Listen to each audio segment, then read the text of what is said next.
అబ్బో ఇక్కడ కేజీ చీరలు కొంటే అర కేజీ చీరలు ఫ్రీ అంట. మంగళ్య షాపింగ్ మాల్, కేజీల్లో సేల్, టన్నుల్లో ఆనందం. డిప్యూటీ సీఎం పవన్ కళ్యాణ్ సవాల్ను స్వీకరించారు మంత్రి నారా లోకేష్. కొత్త చెరువు జడ్పీ పాఠశాలలో మంత్రి నారా లోకేష్ ముఖాముఖి నిర్వహించారు. ఈ కార్యక్రమంలో పాల్గొన్న లోకేష్ కీలక కోటి మొక్కల నాటాలన్న పవన్ సవాల్ను నేనే స్వీకరిస్తున్నామన్నారు. అనంతరం గత ప్రభుత్వం విద్యార్థుల పట్ల నిర్లక్ష్యంగా వ్యవహరించిందన్నారు. తొడుక్కున్నావా, చీర కట్టుకున్నావా, అమ్మాయిలాగా ఏడవద్దు, అమ్మాయిలాగా వ్యవహరించదంటాం. దీనికి ఫుల్ స్టాప్ పెట్టాల్సిన బాధ్యత మనందరిపైన ఉంది. మన ఇంట్లో ఆ పదాలు వాడకూడదు. మీరు చూస్తే first class second class text books లో ఇంటి పనులు చేస్తున్న ఫోటోలు ఉంటాయి. మేము మంత్రి కాకుండా ముందర అన్ని ఫోటోలు ఆడవాళ్ళు చేసే ఉన్నాయి. నేను మంత్రి అయిన తర్వాత మగవాళ్ళు కూడా ఇంటి పనులు చేస్తారు.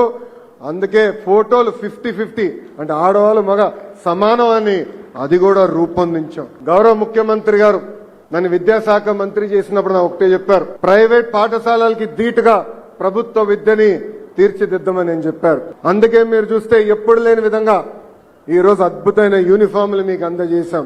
గతంలో యూనిఫామ్లు ఇచ్చారు, నాణ్యత ఉండేది కాదు. ఈ రోజు మేము ఇచ్చిన యూనిఫామ్ అన్ని స్టడీ చేసి కొంచెం బయట ఎండగా ఉన్నా కూడా పిల్లలకి ఇబ్బంది ఉండకూడదు, ఎక్కువ చవంట పట్టకూడదని అద్భుతమైన ఫ్యాబ్రిక్ కూడా తెస్తాం జరిగింది. నేను విద్యాశాఖ మంత్రి అయిన తర్వాత ఒకే ఒక నిర్ణయం తీసుకున్నా, ప్రభుత్వ పాఠశాలలో రాజకీయాలు ఉండవు, కేవలం పాఠాలే చెప్పాలి, లెర్నింగ్ అవుట్కమ్స్ పైన ఎక్కువ శ్రద్ధ పెట్టాలని చెప్పాను.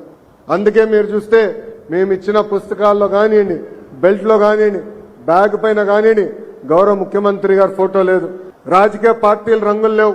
నాకు అన్న సమానమైన పవన్ అన్న ఆంధ్ర రాష్ట్రంలో 1 కోటి మొక్కలు నాటాలని ఆయన సవాల్ ఇస్తున్నారు.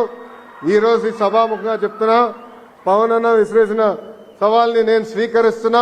ఒక్క విద్యాశాఖ ద్వారానే 1 కోటి మొక్కలు నాటి 3 సంవత్సరాలు ఆ మొక్కలు పెంచే బాధ్యత మా పిల్లలు తీసుకుంటారు.